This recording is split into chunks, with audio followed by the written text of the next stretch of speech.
السلام علیکم ورحمۃ اللہ تعالی وبرکاتہ۔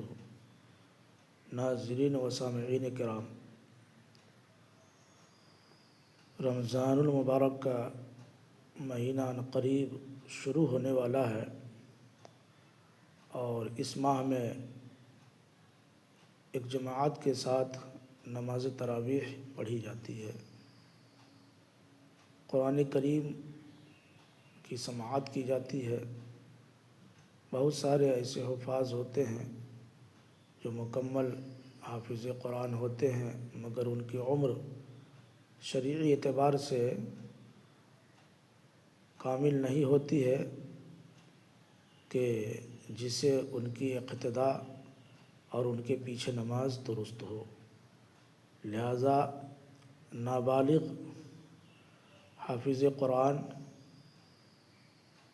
کے پیچھے نماز تراویح جائز اور درست نہیں ہے۔ یہی صحیح مسئلہ ہے۔ بہت سارے لوگوں میں یہ مسئلہ غلط فہمی کی وجہ سے یہ مشہور ہے کہ نابالغ نماز تراویح پڑھا سکتا ہے، حالانکہ یہ شریعت کی روح سے درست نہیں ہے۔ یہی صحیح مسئلہ ہے، واللہ تعالی عالم۔